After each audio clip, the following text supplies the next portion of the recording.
Et tous les lundis, rendez-vous avec le soleil, t'as vu, c'est extraordinaire. Et je t'ai fait venir ici, c'est un grand coup de cœur. J'adore cet endroit, c'est mon côté, ici je me repose. C'est quoi cet endroit? Ah, c'est le château du Ridou, c'est le domaine du château du Ridou. C'est un endroit magnifique. Tu me montres un petit peu? Oui, je vais te montrer. Alors, tu vois, il y a le soleil, il y a l'eau, il y a les bateaux, il y a les chevaux, il y a les oiseaux, il y a les poissons, il y a la nature. C'est tout ce que j'aime, toutes mes passions. Allez, c'est parti, on y va, je t'amène. Donc, ici, on est, si tu veux, donc à l'entrée du domaine du château du Ridou. Là, sur ta gauche, tu peux voir que c'est encore en ruine, mais Léo, les propriétaires, c'est Léo et Else. Ouais. Et ça fait maintenant bientôt 10 ans qui sont rentrés donc, dans le domaine de l'Ardenne. Ce sont des personnes qui viennent de Flandre, ouais, qui ont une passion révolue pour l'Ardenne, et en plus l'Ardenne française. Et depuis 10 ans, Léo et Else s'affairent à redonner vie à ce domaine qui avait perdu peut-être un peu de son ampleur par rapport au temps. Et donc Léo a refait tout ce qui est gîte, donc tu vois devant toi là-bas. Ouais. Et il a refait donc le château entièrement, où on peut prendre le château pour dormir, passer une semaine. Il était en ruine le château? Ah, il n'était pas en ruine, hein. Il était quand même encore habité, mais lui il a complètement rénové, quoi. Ouais. À côté de nous, c'est la tannerie, une ancienne tannerie qu'il a déjà bien nettoyée, mais elle est encore en ruine et il la refera dans les prochaines années. En face là-bas, c'est sa maison qu'il a reconstruit entièrement.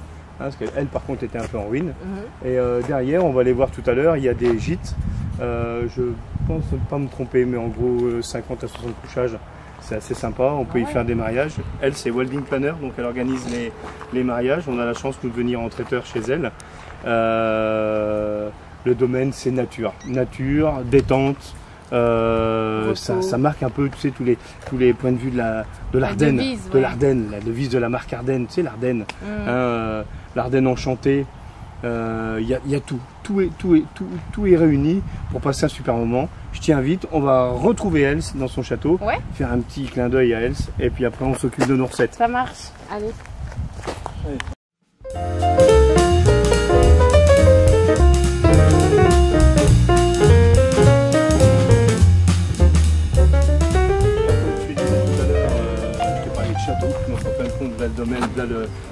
La pièce maîtresse du domaine, donc ce fameux château du Ridou. Donc, comme je te disais, que Léo a restauré d'une manière assez extraordinaire, puisqu'avec des matériaux relativement modernes, il a réussi quand même à garder cette âme de château. Et c'est vraiment sympa, ces moments de détente et tout. C'est vraiment. D'ailleurs, je ne dis rien, mais je crois que Else est en train de se reposer. Il est à peu près 2h30, c'est l'heure de la sieste. On va aller la déranger. Ouais. Ok? Allez, c'est parti. Et surtout les recettes de cuisine. Comment tu vas? Tu vas bien? Ça va, ça va. Bah, bienvenue. Voilà. Ça, c'est le château des Ridou. Voilà, je voulais que si tu avais une petite minute pour lui montrer un petit peu. Oh, oui, bien sûr.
va? Ça va. Je viens de présenter Laura. Laura qui est là pour montrer un peu le domaine et tout ce qu'on peut trouver dans ton domaine. Et je tenais à ce qu'on se rencontre aujourd'hui pour que tu nous amènes à la découverte de l'ail des ours comme tu m'as montré il y a quelques mois. Et aussi on doit aller chercher les orties. Les gens enlèvent les orties, les coupent, mais c'est bête parce que l'ortie a énormément de vertus culinaires et on verra ensemble, on fera un velouté d'ortie très très sympa. On y va? On y va. Allez, c'est parti Laura. Allez.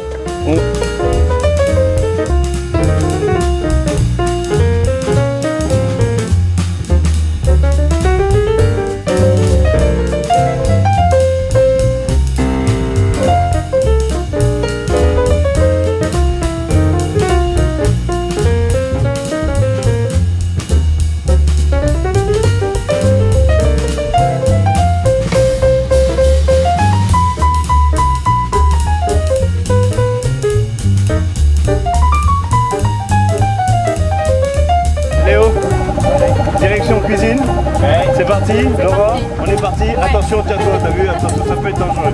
Allez Léo, on est parti, cuisine, direct.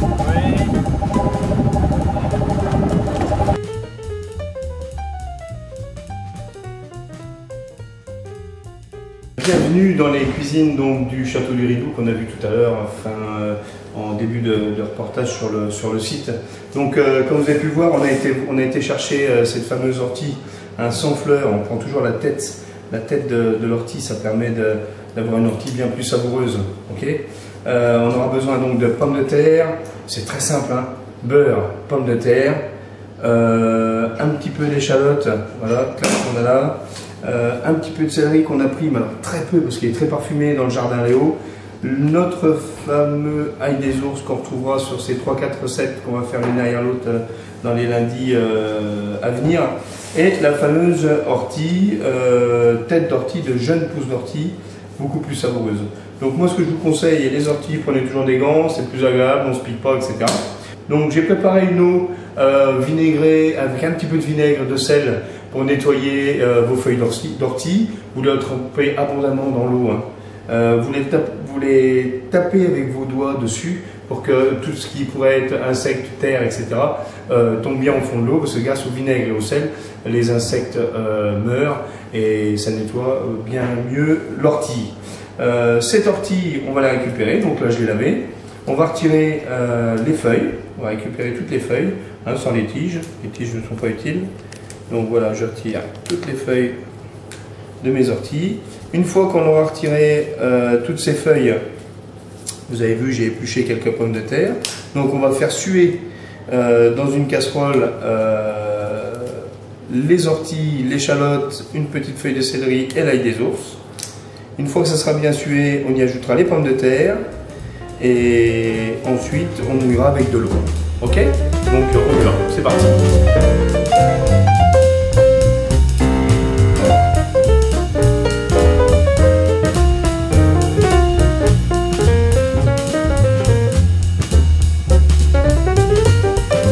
Là, hop, j'ai fait fondre mon beurre, ok, blond, hein, pas brun. Je fais suer mes échalotes, ça va. Alors tout à l'heure on a été ramasser cette petite, tu vois, cette petite ail des ours là. Alors ça, regarde, c'est tout simple. On enlève, on prend le meilleur, on cisèle un petit peu. J'ai pris des gants, hein, j'aime pas travailler des gants, mais j'ai pas le choix, hein, parce que les orties, les fameuses orties. Donc là, je cisèle un petit peu mon ail des ours dedans. Tu vois, est-ce que tu sens?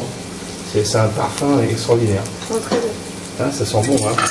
Donc là, voilà. Donc là, on fait bien suer. Hein. Faut pas hésiter de faire suer l'échalote. L'ail des ours, il dégage un parfum sensationnel. Voilà. Alors quand ça a bien sué, qui ajoute les feuilles d'ortie. C'est abondant, hein, faut pas avoir peur. Hein. Il y a encore un peu des tiges, je les retire. Voilà, toutes ces belles feuilles d'ortie, on va les faire suer aussi, tu vois. Voilà. Hop. Alors tu vois, regarde, on est en train de faire suer, hein. On va se faire laisser suer les orties. En attendant que les orties elles suent, on va couper nos pommes de terre dessus, hein, ça n'empêche pas, en quartier. Voilà, tac, tac, Oui, ça va vite hein, comme recette. Hein. Ok. Alors on les coupe. Ne les coupez pas trop grosses, ça sert à rien parce qu'on va passer le mixeur après dedans. Donc hop, voilà, un petit quartier comme ça. On fera une quenelle à base de 2 cuillères et sur l'assiette creuse ou le bol, quand vous aurez mis votre potage dedans, vous mettrez une quenelle de crème fouettée salée. C'est extra. En visuel, c'est très sympa. Il y a des petites quenelles comme ça sur le potage.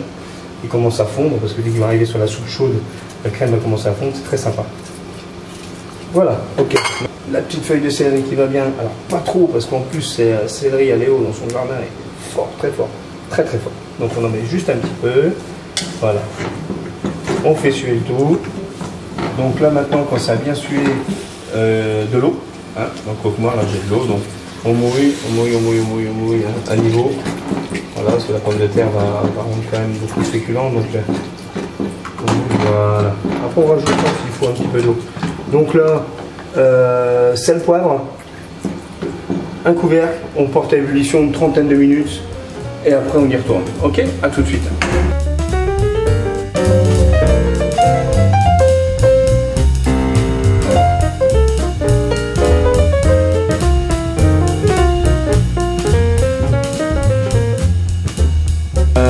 Donc là on va faire petite touche personnelle sel, poivre dans la crème Fleurette. Attention, c'est de la crème Fleurette. Il y a une petite marque qui va bien qui s'appelle Elevir. Et vous montez sel, poivre, crème au batteur ou à la main. Si vous faites à la main, mettez un petit bain-marie de glace en dessous. Hein, dans un cul de poule, vous mettez votre cul de poule avec de la crème sur de la glace, ça ira plus vite si vous le montez à la main. Ou sinon, on a tous des petits fouets robotisés là. Ça va bien, soit à main, soit un petit KitchenAid. Vous mettez à fond, ça va tourner et ça va faire une chantilly salée poivrée. Et ça, on fait une petite quenelle sur le potage, ça va être extra.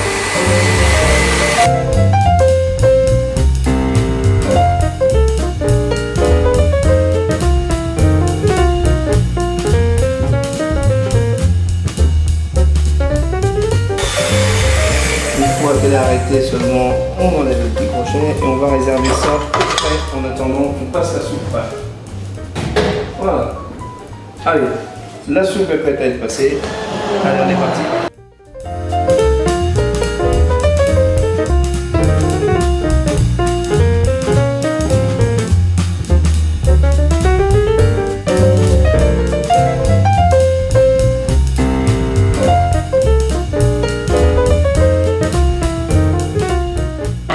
Voilà, impeccable.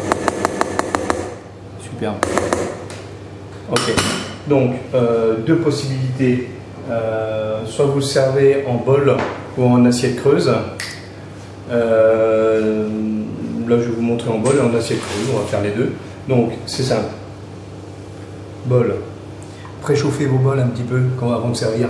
Toujours un petit peu au four. Vous le mettez à 100 degrés pendant 2-3 minutes. Comme ça, votre bol sera bien chaud, ne refroidira pas votre soupe. Parce que le choc entre le potage et le bol froid fait refroidir rapidement la soupe. Alors là, touche personnelle, on a notre vous voyez là, donc je vous ai dit qu'on fera les deux. Donc soit en bol, soit en assiette. Une assiette creuse. Ok. Donc là, on va prendre notre crème fouettée et salée. Des petites quenelles comme ça et hop, sur le bol vous en mettez une. C'est pas beau ça? Extraordinaire. Bon appétit et à lundi.